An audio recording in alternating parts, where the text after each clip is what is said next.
You're listening to Bigfoot Society podcast, hosted by our captain, Jeremiah Byron, where it's all Bigfoot all the time. Have you ever had the urge to do more, to be more? Now you can by joining Bigfoot Society on the Patreon. Get ad-free episodes and even member-only episodes. Take part in movie night and even live video chats. Interact behind the scenes with Jeremiah and other Patreon members like me, Leia. The powerful podcast goes on, and you may contribute a verse in our Patreon community. Carpe diem. Seize the day, Bigfooters, and make your lives extraordinary. Welcome to Bigfoot Society. If you have Bigfoot activity to report from the same areas discussed in this episode, please reach out to me directly after this episode. And if you'd like to be on the podcast to discuss a personal Bigfoot encounter, please reach out to me directly at bigfootsociety@gmail.com. Do you wish there was more Bigfoot Society to listen to every week? Well, there is now. If you become a supporting member over at Patreon, you get a special members-only episode every single week on Wednesdays, and sometimes even more episodes. Head on over to patreon.com/The Bigfoot Society. And now let's get on with the show. Hey, Ben. Hey, how are you? Hey, good. This is Jeremiah. What kind of things have you experienced, sir? Well, let me start by saying I'm a 15-year veteran of the U.S. Army. Yes, sir. Infantryman, and now I'm a disabled vet. I have a leg injury through a wound, a wounded leg, but I'm able to get around okay. And I live in North Carolina. And I've always, even as a child, been interested in Bigfoot, ghosts, and everything. But Bigfoot kind of stuck in my head. But I do a lot of survival training, a lot of bushcrafting. And the Uwharrie National Forest and the Pisgah National Forest here in North Carolina. Last year, I spent Christmas Eve in the Uwharries for a week, the week of Christmas. And the only thing that I could ever ask, and I'm trying to figure this out, which I don't understand, and it's not a conspiracy, but with my experience in the woods, I don't camp where there's bathhouses and things like that. I camp the way, we did in the military. Right. I have yet until last Christmas Eve to ever understand how we can find bin Laden, how we can find, whatever we need to find by satellite and by other ways of military, but we can't pinpoint a Sasquatch or a Bigfoot. And I always wondered about that. But last Christmas Eve, I took a 72-ounce tomahawk steak with me out in the middle. I mean, I'm allowed to take my truck into the area because I'm disabled. So I took it out, and I was in the middle of nowhere. I'm talking 2-3 miles deep in the woods. And I built a fire, and I was cooking this steak. And I kept hearing the sounds that I've heard, the recordings of what Bigfoot sounds like. And I kept hearing those sounds. And yes, I have plenty of firepower with me. It's more for the bear or the cats that are out there. But I'm not really scared of a whole lot. And I wasn't scared at this point. But the longer I cooked that steak and that potato and everything else I was cooking, it seemed like the sounds got closer. And then I would hear the footsteps. And I said, well, maybe it's campers, But they were heavy, heavy, heavy footsteps. And I would shine my headlamp around once in a while, and I'd never see anything. So I took there was an old dead tree about, I'd say 50, 75 yards. It was probably 4 foot. It was a tree trunk, 4 foot. And I took half of that steak and I took it out there to that tree trunk. And I set it down and I said, I don't know who you are. If you're hungry, whatever, there it is. I turned around, I went back to camp. I had my lab with me. And he was laying there by the fire, and all of a sudden his hair stood up and he got up. And of course he couldn't go anywhere. He's a service dog. And I held on to him, and he didn't really get vicious. He just kind of, the low growl he's got. And I shone my headlight up, and I'm going to tell you the truth. I saw, if the guy was in a costume, he's pretty stupid to be running around in a costume, with as many hunters as there is and high-powered rifles around there. But this thing, the smell that I hear about, I smelled it. He walked up, he or she, got the steak, turned around and looked at me like, it was almost like, thank you, and just walked off. And I was more stunned than anything. So immediately I got on my ham radio and I got a hold of the park ranger. I know the guy up there. He came out. He didn't make a big deal about it, but he said, oh, yeah. You saw the one that's kind of calm. And I said, kind of calm? He said, yeah. He's kind of more the appreciative of the many that are out here. I said, so you actually believe they're out here? This is what I saw. This wasn't a bear. This was obviously a man walking on, a man, whatever you want to call him, walking on two legs. He said, well, you gave him food, and he's also approached other campers, and it's always late in the evening. And he'll sit there and wait. And sometimes when you throw the scraps out, he'll pick the scraps up. But I swear he had to be, in my judgment, probably 8.5 to 9 foot tall, big, long arms, never made a aggressive sound. It was more of a, thank God I'm hungry sound, kind of like, and he walked off. And I could hear him chewing on the steak as he walked off. Never saw him again. And I'm going out there it'll be the second week in October. I'm going out there for another week to the same spot. But I don't understand why we don't have any more research like you're doing yourself than we do. We can research everything in the world, but how come we can't communicate? Or I don't want to put them in captivity. That'd be cruel. But how come? No, I don't either. How come we can't? I almost got up. If my dog hadn't have been there, I was going to call to him, hey, or whatever I could do, hey, and offer him more. Even though it was 50 yards away, I could set more food out, and say, hey, maybe he will get the idea that we're not a threat to him or whatever he's thinking. But the next morning when I got up, I never saw him. But I went out to the log and I could tell with the way the leaves were rustled, it was very dry. Yes, he had some pretty big feet. They weren't necessarily imprinted, but you could tell that it was a big person. And I never really questioned it, but I did question it a lot. I didn't question the fact that they might not be real. I questioned the fact that, I haven't seen them.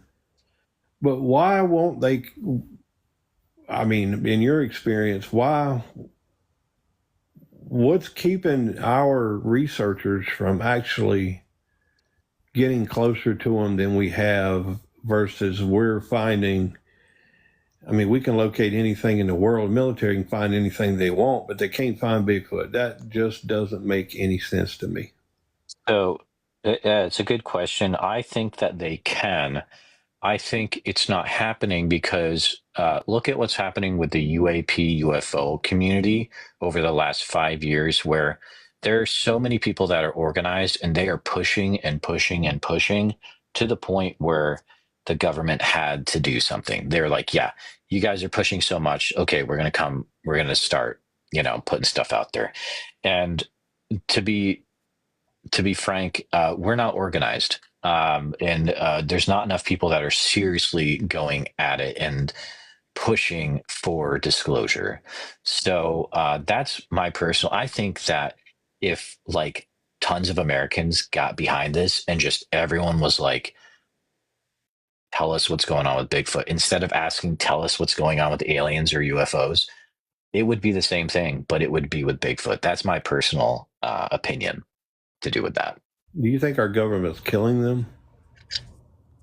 I don't think so. If anything, this is personal opinion, they might be trying to harness their abilities, or I don't think they're trying to unalive them, though. I did have a question for you, because it sounded like you were able to get a pretty good look at it.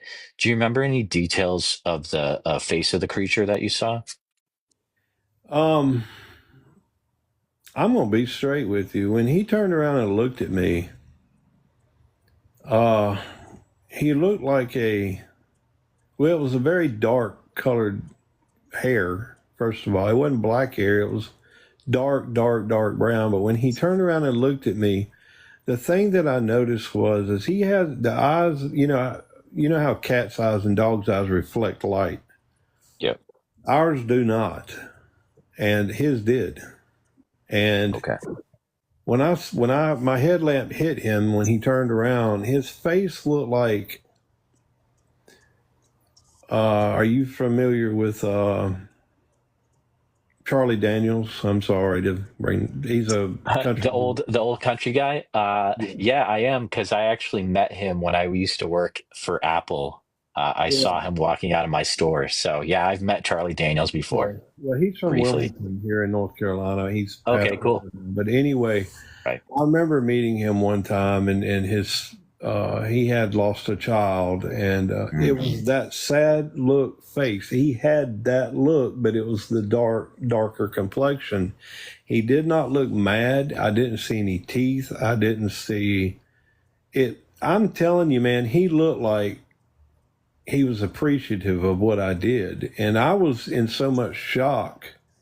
And my instinct wasn't, I carry a fairly powerful set of guns with me when I'm out there, but never once did I feel threatened enough. I need to get my gun, or I need to he just looked like, why isn't everybody like this? It was almost like a sad look on his face. It was the nostrils point straight down, unlike ours. Right. They're really down, and his eyes were very set back in his face. You understand what I'm saying? Like absolutely deep in the face, not as much protruded as ours are.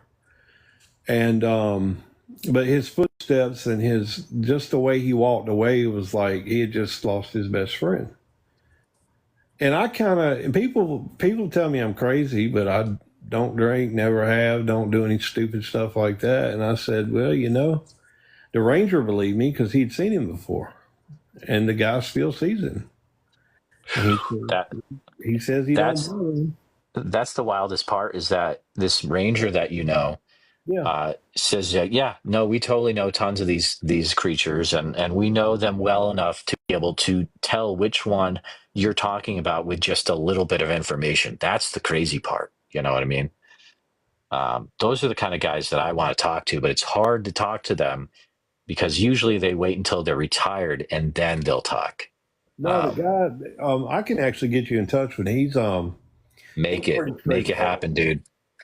I will say this: there are a ton of videos. If you look up the Uwharrie National Forest, yes, sir, there are tons of videos of hunters in tree stands, because hunting is allowed there. It's federal, and I've seen plenty of videos of these guys sitting there in a tree stand, and you'll catch a glimpse of them walking by.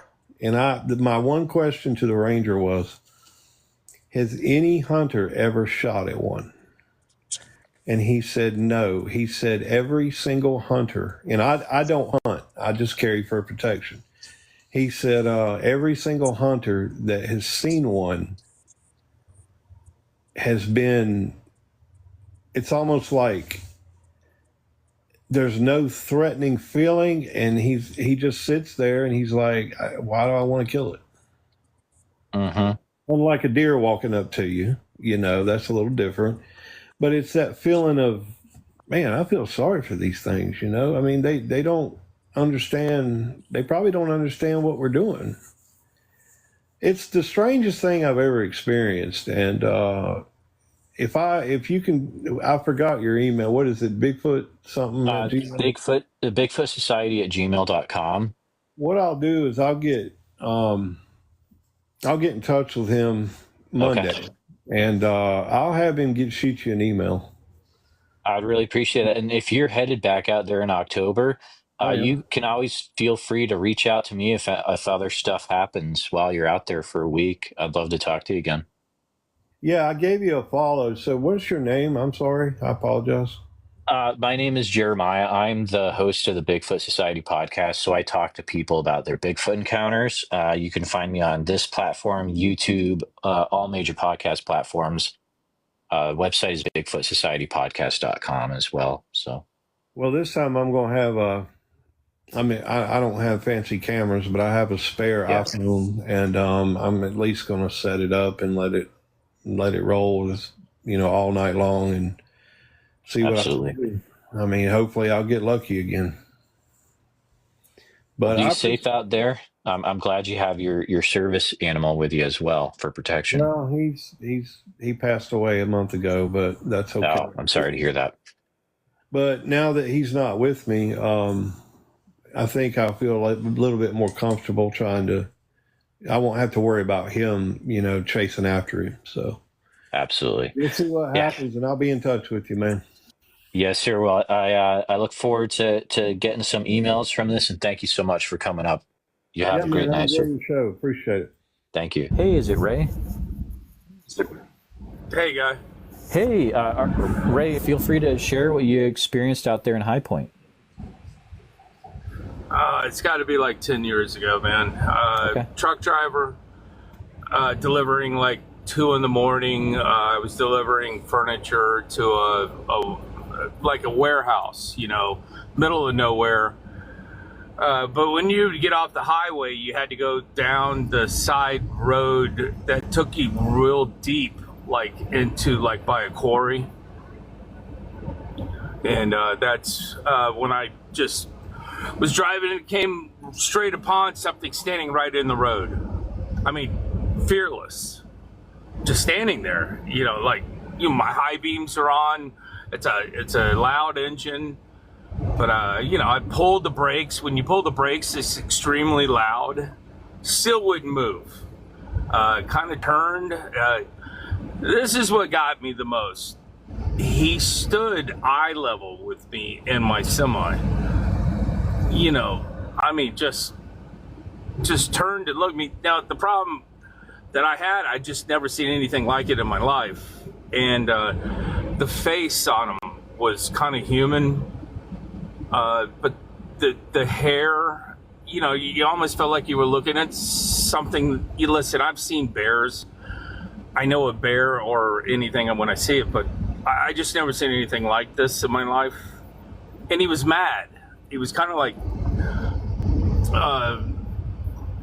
he just stood there so long that I didn't know what to do. You don't think to grab a camera. You're shocked. You're in shock. And he stood there long enough to look at me. And then he kind of just turned around and he went away. I mean, I just can't explain what I seen. It shocked me. I just never seen anything. I've seen so much on the road through 18 years, but I just never seen nothing like this in my life. I tried to explain it to the locals, and they're like, yeah, man, they're all around. I'm from Atlanta. I grew up in Florida. I've seen everything, but I just never seen anything like this in my life. To be that tall was the problem that I had. And in the human face, you can't explain what I seen in the face. That was the problem I had. It wasn't a bear. It didn't have a bear nose. It's just, everything in my, I still try to reason with it. What did I, everybody tells me, oh, it was a bear. It wasn't a bear, man. So I don't know how you handle that. It's just still one of the most oddest things I've ever seen in my life. I just, for it to stand there that long though, and it was a quarry next to it over to the side. So it was like in a very deep valley, and it was very foggy, but the fog was above us. You know, that's how low it was. So I can't. The hair on it was coarse, you know, it was very dark hair, but the face was old, and like the receding line on the top of its head was like, it was something old. It wasn't young. So I don't know how to explain that, you know. I've tried to explain this to a lot of people. I went to the Bigfoot place up in North Carolina, up in the hills up. There's an exhibit up there. And I'm trying to explain it, and they were like, yeah, you probably seen something that might have been, you know. But unless you see it with your own eyes, it's just something you don't explain to anybody. That they know, the believers. Either you believe or you don't. Yeah, I don't know where to go with that, other than that. You know, that it stood there and looked me in the face and was upset with me that I drove upon it. wasn't like something that was scared. An animal would have been scared and ran. This thing was pissed that I was there. Like I disturbed it hunting, or I came across it. I don't know how to explain it more than that. You know, it was me trying to deliver a load. It was at 2 or 3 in the morning. Yep. And I you know, just everything about a semi would scare any animal off, anything I've ever approached. The air brakes, you know, the high beams. This thing didn't move. Wasn't interested in me. What was the main things that you noticed about the face that made you think that it was mad at you? Not mad, agitated. You know, just like I caught it in the middle of something hunting, almost. You know, like it was in the middle of, I caught it doing something, and it was trying to concentrate on something. And he's standing in the middle of the road, though.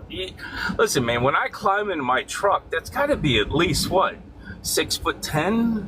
I mean, it's got to be something high to look me in the eye. You know, in my driver's seat. It's got to be huge. It's not I mean, listen, I know a bear could stand on his back legs and walk. This thing wasn't just standing for fun. It was standing. It was looking at me. It turned slowly at me. That was the part that got me the most. How slowly it turned and looked at me. And it wasn't concerned with me. You know? It was like I caught it.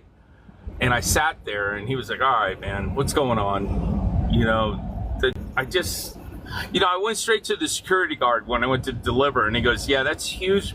There's a lot of sightings in this area. High Point, I thought it was Hickory, North Carolina, but it was High Point. I found out later, I remembered where I was. And it was right by a quarry. That's what always got my attention the most, is that, you know, there was water. It was a low-lying area. But the thing about it is, when it went to leave, you know, it did go down on 4s. And I know everybody's, well, that's a bear. And I'm like, yeah, but it didn't just run off. You know what I mean? You know, the pictures of the old Bigfoot running, I think there's a difference in the way that it moved. I can't explain it, man. Did it have a snout at all to its face? No, that's the problem that I have with it. That it was a human face that I see. It was, I hate to say human face. I'm just saying that it was not a snout, you know? It looked like an old man. A very old man. And its hairline was way back on top of its head. Like it was something old, really old. You know, I mean, I've looked every bear up in the world to see if I can find that face that I seen that night. I can't find it. Can't find what I seen that night. I'm sure you've looked at a lot of different artist representations. Have you seen anything that even comes close to it? Yeah, nothing really, man. Wow. Yeah, that's the problem I have, because I studied it for, this is 10 years ago. So I've went over and over and over and tried to find anything that represents it. And you get discouraged, and you think, all right, it was a bear, man. But in my mind, I know what I seen that night, and it shocked me. You're in so much shock when you're looking at something you can't understand. Everybody's like, why didn't you take a picture of it? And you're like, you're not in that frame at that moment. I pulled the brakes. I'm sitting there just looking at this thing. Wow. I know, man. I've explained it to my wife 1,000 times, and she understands. But, as a truck driver, you see so much out here on the road. One thing I never see are bears. Okay, that's interesting. That's kind of the funny part. I see everything on the road, mostly roadkill, and that's the worst part of it all, is how many animals are killed out on the road. But to catch this thing, to stand there and not be bothered by me, that's what got me the most. Like, it's brave. It wasn't even it was fearless of me. I'm in a big truck. I get the lights on high. The air brakes are loud. That scares any animal off, unless it had to have been predatory. It was something in its area. It was in its... I hunted. I'm from Florida. I just decided the last thing I would want to walk upon. No, yeah. No hunter wants to walk But upon that. It did bend over to walk away. It didn't walk away. It kind of galloped, like in a weird... Oh, weird. Okay. You know what I mean? And then that's where everybody's like, it's a bear, man. And I'm like, yeah, well, I don't think we really know this animal or what it is. No, I get plenty of reports where it's not just walking on 2 feet. It'll transition to 4. It's not out of the question. So. Yeah, that's the part that got me. And the hair was very coarse. You know what I mean? It wasn't like a fluffy dog. You know what I mean? It was you could tell it was dirty. It was rough. It was just something that, I've hunted my whole life growing up in Florida. So I know a hog I know what I'm seeing if I see it. This was something I never seen in my life. Wow. Thank you for sharing. Yeah. What you saw. Thanks for letting me get that off my chest, man. I really appreciate it. If you ever need to reach out again, my email's there. It's bigfootsociety@gmail.com. So thank you for sharing. Thank you, brother. Thanks, man. Hey, Amory. Hey, how are you guys tonight? Hey, doing good. I would love to hear what you have experienced up there. So I am from a little town called Homer, Alaska, which is right across the bay, the Kachemak Bay, where Port Chatham is. And we have a lot of hiking trails over there. Particularly one is called China Poot Trail, and it kind of goes up a mountain and kind of by Greenwich Glacier over there. And I've had numerous encounters over there with the knocking noises and just going and walking down the trail, and then all of a sudden you'll hear knock, knock, knock, knock in the woods, and then you'll keep walking, and then all of a sudden you hear it behind you, knock, knock, knock, knock, and then you'll hear it in front of you or to the right or to the left, all these random knocking noises. And then on top of that, you get like these weird grunting, just growls, and it's not like a bear. Like we have plenty of bear in Alaska. I've heard bears a million times. This is like a deep, just angry growl, but not like a bear. It's kind of hard to explain, but if you've heard a bear growl, you kind of know, like, you definitely know the difference. So, I mean, that's my major my major encounters with, the actual, hearing them. I have had friends on that trail where they say that, there's different footprints and things, and one of my friends actually got some casts of some footprints, and I would say they were about 12 12 inches, at least, good 12 inches of actual really good footprint casts with the toes and everything. So that kind of came from that region. But the trail that I'm speaking of, that is called China Poot Trail, let me see, that would be more west, is the Port Chatham. And there's a lot of folklore over there with the natives that say, you don't go west. You stay on the trail right there, and that's it. You don't go wandering off into the trees towards that village. And that's the village that had all that crazy stuff happened, where essentially that entire town was abandoned due to this, we also call it ulak, is the native term. So due to this ulak, or hairy man. And I mean, that went on for a good few years before they just completely up and left that entire village. And even now, we're told you don't go over there. So. Oh, really? Yes, absolutely. It's somewhere where you just don't go. There's trails and stuff there. I think there's like one or two little trails into it, but it's probably almost completely overgrown by this point. Like, we're just absolutely told, don't go that way. So we don't. Oh, wow. It's incredible I don't get to talk to many people from your area of Alaska. So thank you for coming up. Have you ever heard stories about people hearing baby cries in the woods? Yeah, like a shrill. And okay. That's something, also a mystery. We have no idea where that comes from. People think like, oh, maybe it's a bird or a goshawk, because we have hawks. There's owls there. There's eagles, obviously, but I have heard of just in the middle of the night, random shrieks. I've heard of people reporting that as well. And Alaska is full of all kinds of UFOs also. That is really rare. So, I mean, I've probably seen 100 UFOs in my life living there. So UFOs are they're normal. Like, that's a normalcy.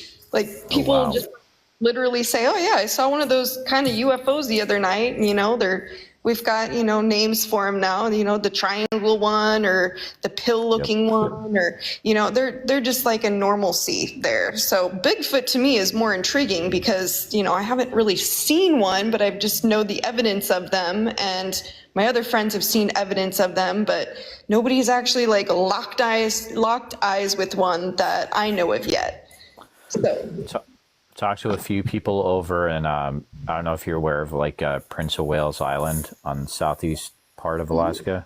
Yeah. There's a lot of stuff that happens on that island to do with Bigfoot, and some really aggressive stuff too, with like 4-toed Bigfoot. Yeah. If you ever see any tracks that have 4 toes instead of like 5, you need to be really supposedly up in that area in the PNW. If you see those tracks, it gets pretty wild. But the other thing I like about Alaska is you guys, there's sightings of mammoths up if you go north enough, right? Have you ever heard of those? I've never heard of a sighting of a mammoth. I actually worked as a flight attendant in Alaska for about 7 years and flew all over up on the North Slope. The entire pipeline we serviced, workers in and out of there, and I have never really heard of anything like that. What I have heard of is something called the Black Pyramid, and that is absolutely there. That exists. That is there. So that's something kind of intriguing to look into if you've never heard of that before. So, and I think that there are other kind of secret hidden pyramids in Alaska as well, but the Black Pyramid is the big one that we all know about, for sure. Is that something you've seen, or you've just heard enough reports about it that it's got to be legit, or? It's actually in a no-fly zone. Wow. complete restricted no-fly zone around the area. So I've skirted the area before. Now, the rumor is that the Black Pyramid is mostly underground. So only the very tippy top of it would stick up far enough for you to be able to see. And then in that region, it's pretty mountainous, so it kind of blends in. And then most of the time it's snow covered. So it would be something that just completely blends in. But the fact that it's a complete no-fly zone and people have reported seeing the very top of it during summertime, skirting the edge of that no-fly zone. And this is something that like numerous pilots that I worked with would tell me about. They're like, oh, yep, we've seen it. We know about it. It's there. We can't fly directly over it, but we know it's there. That's intense. Oh, wow. Yeah. Yeah, that'd be enough for me if there's a no-fly zone. It's like, why else would you have a no-fly zone there? I mean, that makes sense. So. And the biggest, most magentic mountain, Denali, you can fly all the way around that. I mean, I have several times. It's really beautiful. It's so cool. So you would think like, why is there this random no-fly zone over here? It makes no sense. It really doesn't. Absolutely. Yeah. Wow. Thank you for sharing your knowledge about the weird stuff up in Alaska. I really appreciate you coming up. Yeah, no problem. Thanks for having me. You got it. All right, bye. Hi, Rose Red. Go right ahead and share what you've been experiencing down there in the piney woods, please.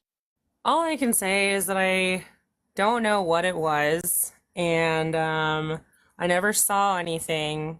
I was with a friend of mine, actually my roommate at the time, and we were living in Tyler, Texas at the time. I mostly live in DFW, but I was staying home to help my parents for a couple years. And it was when there was a blood moon, and we were trying to figure out where is the best spot around Tyler. I mean, it's a small area, but there's still light pollution over there, so we were trying to figure out the best spot to go see the blood moon the best. And so we went out to I believe Lake Tyler in like close to midnight, and we went on this kind of peninsula type area to where there was only like a really like shallow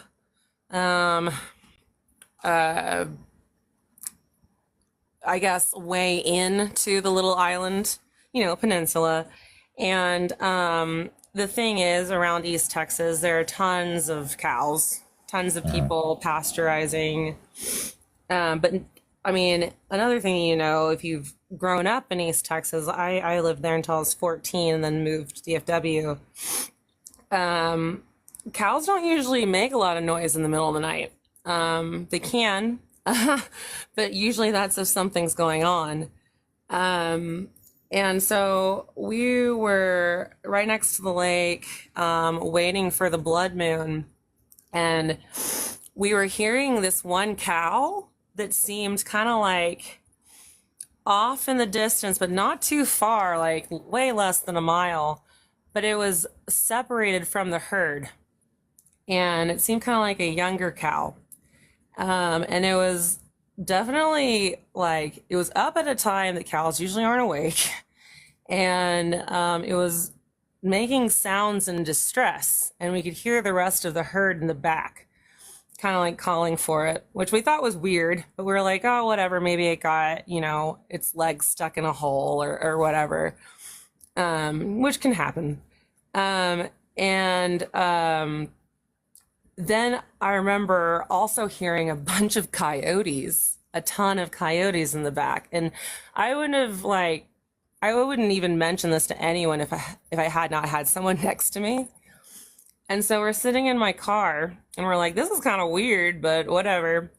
Then we hear this, like, I wouldn't say it's a scream. It was like the largest guttural territorial sound I have ever heard in my entire life. And it was definitely not on the same peninsula as us, and it was definitely from far away, but it was from something huge. something, and only in East Texas, there are like black bears, maybe raccoons, bobcats, maybe some cougars. Cougars definitely don't sound like that. Same with bobcats. No wolves. Coyotes don't sound like that. I mean, the closest thing that we could think of is like a giant gorilla, like making this huge sound. And it was like super scary, to where all of the windows on my car like vibrated with it. And I remember we looked at each other and we were like, did you just? No. And we didn't even believe in it. And within the next minute, it happened again. And so I remember like really quick, like thinking, okay, if I'm going to have to like get out of this car and jump into the lake and swim to the other side of the lake, I will. But instead of that, we got like turn on my car, because the sound came from where we came through, because remember it was a peninsula. And I was just thinking like, you know what? We don't have to be first, but we better not be last. And so we like just bailed it out of there. And then later I was looking up like stuff about Bigfoot, people who meet up for Bigfoot sightings and stuff every year. And apparently like people meet up around Lake Tyler and East Texas to like see Bigfoot sightings. I can say I didn't see anything, but from what we heard, it was huge. It was far away, but it was something I've never heard. I've never heard anything like it before, ever. And I've been a pet caretaker. I've like studied zoology. I've never heard anything. It was the biggest thing I've ever heard in my life, where it made all of the windows in my car vibrate both times. So Wow. Do you think you'd ever go back to that area again? Probably not. I mean, not at that time. Not for a blood, and it was just weird because it was a blood moon, and I've heard some other people say like they've heard weird things like that when coyotes have been around, or like there's been an animal like separated from the pack or something. And I have no idea what it was, but I don't think it was an alien. Like, but it definitely was not a human. Thank you for sharing about what you experienced down there by Lake Tyler. That's area I will have on my list to look out for now. So thanks for coming up. Yeah, it was especially weird just because it was the blood moon and the timing. And also, I'm not the biggest skeptic on anything, but I have to see it to believe it, or at least have like undoubtable like something going on for me to like be like, oh, okay. Because I used to make fun of my mom like religiously about believing in Bigfoot. And then after this happened, it was just like I had someone right next to me to like verify it. And we've barely ever even talked about it since, because we're afraid that we're going to like look insane. But So what did you tell your mom then? What'd she say? oh, I mean, of course she believed in it, but Right. she hasn't had any experiences. That's why I was like, whatever, mom. But like, we're just out trying to look at the moon, and then we're like, we might die tonight. Like, you know. That's Doesn't seem like crazy. that So counts, you know? she's just into like she was just into like shows like Finding Bigfoot, never had an experience, stuff like that. Yeah, basically, yeah. My aunts had some weird experiences down in the bayous in Louisiana, Oh, cool. but Very nice. that's the only experience I've had. But I can just tell you, like, there is not one animal on Earth that I have ever heard roar like that. Like, it wasn't a roar like a lion. Like, you know, you can tell if it's from lower to the ground. Like, Yeah. and it wasn't. It was big, whatever it was. People always there's some weird descriptions for roars that people hear. I've even heard people say that it sounded like a T-Rex or something like that. Just a massive, massive roars. It's very interesting how people try to describe it. So Yeah, it was something I can't really explain other than almost like King Kong-ish, but not. okay. Like, Okay. it wasn't a gorilla for sure, but it was something big, something huge, and definitely not like a cat or a bear. Absolutely. Well, I appreciate you coming up and chatting. If you ever run into any other stuff out there, feel free to reach out. You can always email me. BigfootSociety@gmail.com is my email. And thank you for chatting. Yeah, no problem. Hey, Bad Habit. This is Jeremiah. I see your comment, and it looks like you had an interesting sighting back in 1976 with your friends. Around that time, my brothers and a bunch of kids, neighborhood boys, the neighbor's girls, about, I guess, 2 weeks before, had said they saw something, and they the ones that pegged an onion head. We were out in the backyard. Of course, we were all just little teenagers there. We had BB guns and stuff, shooting things and playing around. And sure enough, standing by a tree was this very large, very tall, hairy, and you think of an onion, with the top coming up, like growing out of the ground, like the point coming to a point, like a crown. And that's the way the head looked, but it definitely was not a human being. And of course, we attacked it with BBs, and it eventually left. What part of the U.S. was this in? Louisiana. Okay, Louisiana. Do you feel comfortable sharing like what parish or Oh, yeah, Livingston Parish. Livingston Parish? Okay. Mm-hmm. And believe it or not, I guess about 6 or 8 months after that, my little brother and my cousin found a foot track that was actually about 20 inches long, barefoot, which you could see the hair imprints in the mud. You could see the hair and the toe prints. It was pretty wild. And just I think about 2 years ago, some children out here in Livingston Parish described something they called onion head as well. That is extremely interesting. So I do want to go back to you'd mentioned so you guys were shooting BB guns at it and eventually made it leave. Oh yeah. We pelted it. Oh yeah. Yeah, we went after it. How did it react to when you were firing at it? Well, it didn't act like we heard it. It just Right. meandered on out. Interesting. Do you remember? So was hair covering its entire face then, or were you able to see anything about the face? You can see facial features, but it was covered with hair head to toe, and it was more of a gray color than it was a brown or anything. Do you remember any certain details of the face? No, not really. Okay. But it was Gotcha. It was very tall. Interesting. Was there any? Did you notice any smell around the area? Oh, we never got that close Okay. to it to be able to tell you that. My wife looking at me like I'm crazy in here. Has she heard this story a few times?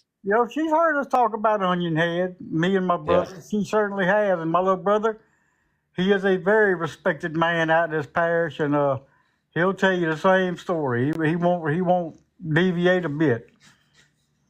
Yeah, I've heard it for about 30 years. I don't get involved in all that. But I'm telling you, that's factual. That's not mass hysteria. That's factual. Well, it's interesting that you guys back in 76 were calling it onion head, and then you said there's a sighting 2 years ago, and they were calling it the same thing. Yes, sir, and they described it the same way as well. Mm-hmm. And they actually described it to my brother, my younger brother, who has something to do with the schools. Yeah, gotcha. We can leave it at that so that it doesn't, Yes. Yeah, exactly. Is that sighting that was from 2 years ago, is that on the internet at all in any way, or? I have no idea. I can ask him next time I run into him. Sure. Yeah, I mean, you can feel free to reach out directly to me at bigfootsociety@gmail.com if you'd like. You can pass that on to anyone that might know information about Onion Head in that parish. That'd be very interesting. Yes, sir. You know, like when we first moved out here, this was mostly woodland. There was no people around here. It was very sparse population. Now it's very well populated. Definitely. Well, sir, thank you for coming up, and you may have revived an old mystery here, and see if anyone else out there has heard about Onion Head over the years as well. Yeah, that's no problem. I like I say, next time I see my little brother, we'll definitely discuss it.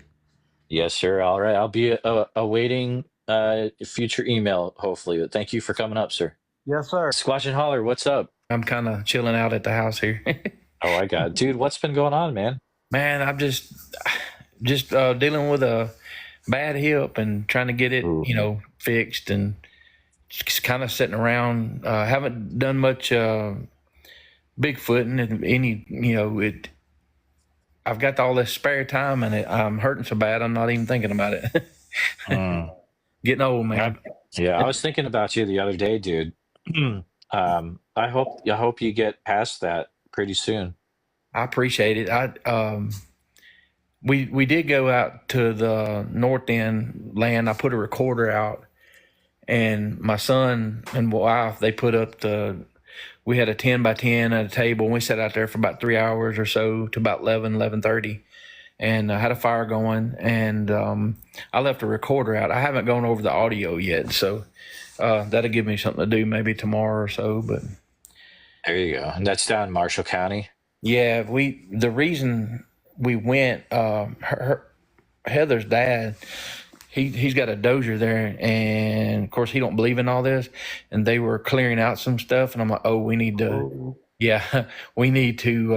go put a recorder out and look for tracks in the fresh dirt and stuff. So we didn't find anything. So if I was well at this point, I probably would be out there, every other night probably, but just can't do it right now. Yeah, you got to take care of yourself. That's number one right now, Roger, for sure. So do you think you might be able to get down to the Woodwalkers thing, or maybe not this year? Well, probably not. Things take so long now to get done. I've got a shot on the 8th to see if that'll help some. And it's about a 3.5 hour drive for me. And so sitting, even if she drives, that'd be a long, it'd probably be okay going down and I could sit in a chair and talk to people, but the drive back would probably be killer. But I hate to miss it. I hope to meet the ones that I haven't yet at a later date, but they always have fun. I mean, they always, and the best thing about their get-togethers is there will be people there with decades worth of knowledge, and I know. And it's funny now that I've been hanging out with them and some of the people. It's helped me. It's made me better, because when I transitioned into a amateur investigator, and I made so many mistakes. It's hilarious, actually. Like, oh my God, I didn't have this doing. I didn't do this. I didn't do that. But actually, hanging out with, and it's with anything. If you want to get better playing the guitar, you hang out with people that are better than you. Right. If you want anything like that. So if you want to get better, you go around people that know things. So I've learned a lot from them, and that's what I'll miss. I'll miss talking to some of the new people, but I definitely hate to miss out on a couple of days of learning for me. And so if some of you guys go down there, and you can just approach people that you see on YouTube, people that you've seen on big shows, Small Town Monsters. Right. You just walk up to them and say, "Hey, I'm Joe from so and so," and they welcome you, And if you have questions, they're glad to talk to you, and that's what I like about it. It's like just a back porch, sit around with tea and, good food and good company. So That's a great way to put it, man. Yeah, it's yeah, I'm bummed out. Like I was like, man, one of these years, I definitely gotta get to one of those. I was like, man, this one this year down in Alabama sounds like it's gonna be really good, but um, I can only do a few things a year. Like next year, I'll be doing Oregon again, and I think I'm gonna be doing hopefully I'll be doing Honubby, Oklahoma in October 2025. you, you So know what's funny? I have watched, I won't call it research. I've watched so much. I heard you on your show talking about, you might mention how you said Honubby. yeah, The first time I heard of it, I didn't have any idea. And then that's one reason I like the amount of guests you have from different areas. right. I can go research and listen to them and kind of do a little, look at the map and see what kind of terrain's around just for fun, and Right. Hmm. I've learned so much in the past, I guess it's a year and a half now, from these shows. Tonight we just watched the Small Town Monsters with Matt Pruitt and Adam Davies, and Heck yeah, dude. and there was and what's awesome, I never thought this would be like possible. I'm sitting here on the couch, me and my wife are watching, and a guy says something, and I've got questions, right? I've always got questions. So I Yeah. get on Messenger and I message Matt Pruitt, ask him a question. He responds back, and we're back and forth a little bit. And I say, "Hey, thanks for your time." He's like, "Oh, no problem." And I'm like, I didn't even think twice about it at first. And I was like, "That is so cool." Oh yeah, yeah. That's awesome. And most people in this community, once you gain trust, they're just a bunch of good people. I mean, if you're genuinely interested and you're not, not a troll, or you're not insincere, let's put it that way, most people will help you. And you may not know, you may be sitting beside somebody. I've had it happen a lot, where they have all kind of experience. They just don't offer, me now with having the show, I'll ask people and I'll go ahead and tell them, what I do. And Jeremiah, last night, my aunt called me. She said, "Hey, do you remember this lady? She's early 70s. I'm like, "I think so. I know her son. He's my age." She said she has some Bigfoot stories and you need to call her. I'm like, "What?" So I call her up. She mentions Blue Creek. Blue Creek Road is 3 miles from me, but it was on the other end, and it was in the 70s. And this lady that doesn't have you, I asked her, "So you watch YouTube?" "No." She said, "No, I do. The only thing I watch the Expedition Bigfoot." And Right. I found that. I watched that on TV when it comes on. But, and she was telling me things and stories from this area from the 70s, which was really awesome. And it just puts those pins on a map. And found out that a guy, he passed away. He's a couple years younger than me. I grew up around him. He saw Bigfoot when he was like 9 or 10 at her house. And he came in telling them, and until his dying day, he swore. He said, "I know what I saw. I mean, it was walked in the field behind the house, just in plain sight, And she had some experiences, and she's one of those people, and I think you'll understand what I mean. When you interview people, some of them are not very observant or whatever, and they struggle with details. But this lady, sharp as a tack, 73 years old. She said, now what it was on the east side of the farm, and she's giving me these details, the lay of the land, and how the river cut through their land, and the gravel bars, and the time of year and what the temperature was. And I'm sitting back thinking, oh yeah, she's recalling, you know, yeah.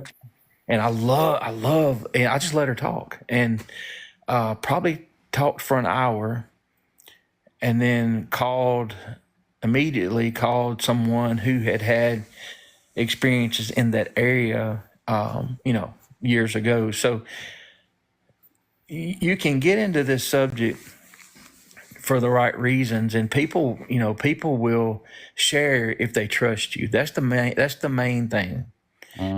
There's a lot of people trust you. I've earned some trust apparently, especially locally, because I told her. I mean, I did ask her. She was really good. I was like, hey, would you want to, like, if I came to your house and like filmed you, document this, would you want to? Oh, well, no. I'm okay. It's no problem. But I did get permission to call her back and talk to her. So you build that trust, and Yep. just there's a lot of information out there, and people don't mind sharing if they feel a connection or know that you're legit. I was watching YouTube tonight with Small Town Monsters, and they were reliving some of their experiences, and 99.9% of the time it's a surprise, it's a shock. And so and they were going over the oral tradition, the stories from the 1700s, late 1700s, 1800s, and that's been passed down. And if you look at this, what we're doing, my small piece of what I'm trying to do, I'm trying to document things. I'm trying to get maybe my little part of the world here in Marshall County. One day when I'm not around, and people can go back and search the internet, hopefully, and keep putting pins on the map. And I'm rambling here. Yep. It's just it's an amazing thing. But the best part about it is listening to somebody remember and recount an experience that has shaken their world up, and just being there for them, to listen to them. And I told that lady last night, I'm like, she's like, well, you gonna think I'm crazy? I said, no, trust me, I don't. If I told you half the stories that I have, you would think I'm nuts. So, but anyway, Absolutely. Wow, man, Roger, good to catch up with you, dude. Keep resting on there. Get better quick so that you can get out there again. Thanks for chatting for a bit, dude. Oh yeah, anytime. I'll see you later. All right, later, dude. Bye-bye. All right, good to talk to Roger again. Guys, make sure check out the Squatch and Holler YouTube channel. Roger's a good dude. He's got a lot of good interviews from down there in Tennessee. Some great stuff from Marshall County. Well, Mr. Build, how's it going? Good. Sorry, I was going to turn you up here. I just stumbled across your live. I thought this was pretty interesting.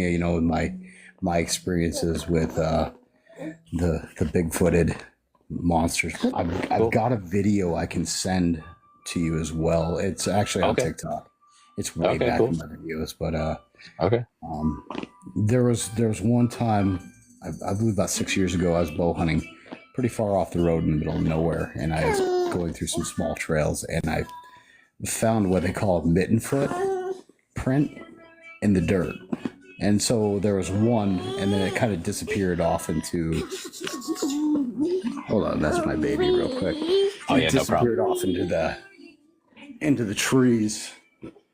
But last year, I had really came close to whatever it was. I couldn't see it, but the grunting and the tapping on the trees, and it was close.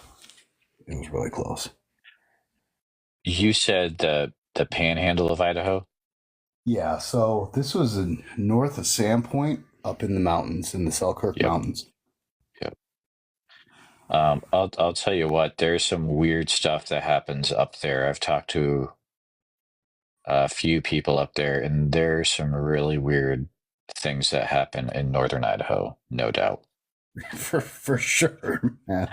It's yeah, the video I'll send to you once I get off live here. I'll just share it with you. But it was just first person view. I didn't see anything, but it was there, whatever it was, and it was watching me, and it was close, and I could smell extreme musk coming through the trees. And yeah, it was exciting nonetheless. But I have to say I was several times in the woods. Yeah, everything got really quiet, and the birds stopped chirping, the squirrels stopped going off, and it just became dead still. And then the tapping on the tree started, and I got out. And by tapping, are you referring to like when people talk about wood knocks? Yeah, I'm not sure exactly what it was, but it sounded like something knocking on the tree. I don't know if it was a stone or a rock or what it really was, but it I know the distinct sounds of woodpeckers. Now up in North Idaho, we have, the red-headed woodpeckers or the giant woodpeckers, and you can usually hear them soaring through the trees. The whisk of their wings, and you can hear them tap, and they have a distinct tap to them, along with some of the other various woodpeckers. But this was a rhythmic knock, knock, knock, and it didn't really stop. Twigs were breaking, branches were cracking, and I've come into contact up there with black bears, with grizzly bears, wolves, moose, you name it. But this was a distinct musky smell, so it was very, very weird. So it was it was moving differently than musk or moose, bear, all those things you've experienced. It's just a different situation, sounds like. Yeah. Well, like I said, I can share the video with you. This is my second encounter in the similar area with weird stuff happening. Like I said, I found a mitten footprint in the dirt. I used to have a photo of it. I'm not sure what happened to it. If I can find it, I'll share that with you as well. Yeah, so when you say mitten footprint, is that like I haven't heard that term before. Is that just like a smaller Bigfoot footprint, or? It was really weird because the footprint was big, the toes were long, but where the big toe is, it was almost like a long thumb, like you'd see, on an ape or something, on orangutan, where they've got this really long opposable thumb on their foot. Okay. And I had to look it up because I don't know what this is, That is extremely interesting. Yeah, that really makes you wonder. Definitely, I'll be looking for if you send that one video over. That would be awesome, and check that out. Yeah, and it's not the greatest quality. I have to say that in the video I was truly scared, because there was something and I don't have hair, but when the hair stands on the back of your neck, when you get that tingling feeling, like something's wrong, and you can't see what's there, and it's just in the woods, and it's with you. Did you end up just walking away, or did whatever it was eventually just walk away, or how did that situation end? I eventually wound up leaving myself. I just kept on looking behind me and turning around and watching to see if anything was going to come running down the trail at me. I was at the top of the trailhead.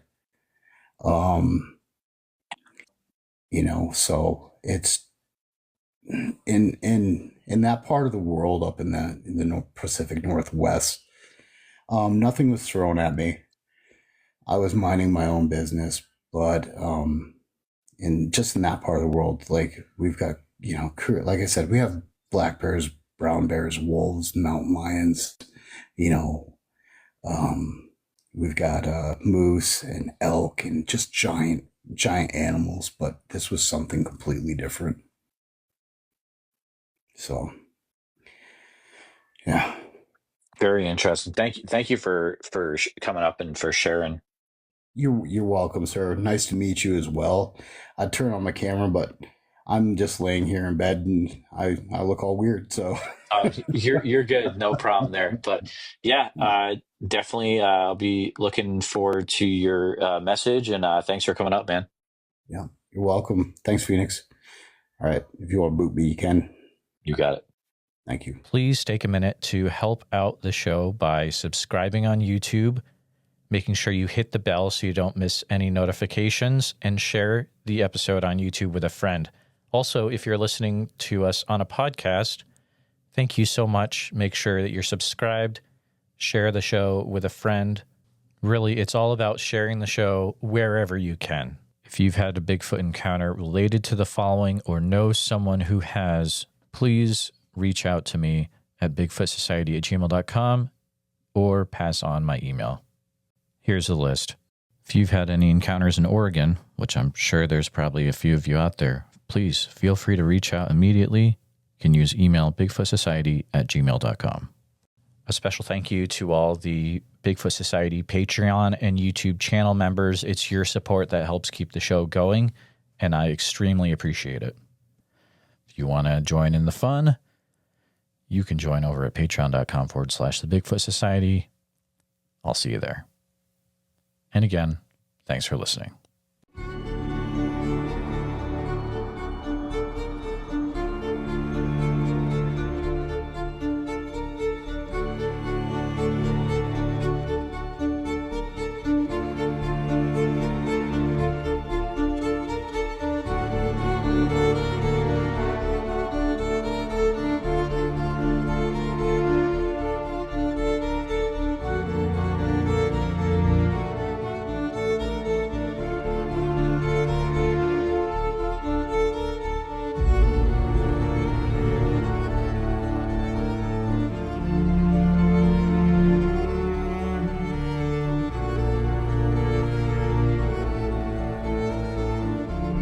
Her and I can get on here and we can tell our stories. Maybe there's somebody else out there listening that's too afraid to tell their story. Maybe this will give them the courage to come out and not feel so bad about it. Who cares what anybody thinks? I know what I saw. I know what's out there. That's all I care about.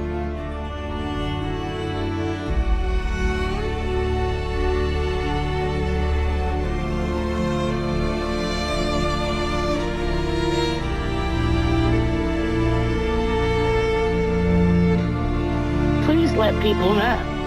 Please let them know. If you ever see one of these things, you need to tell. Because if you don't, then shame on you. You know? Shame on you.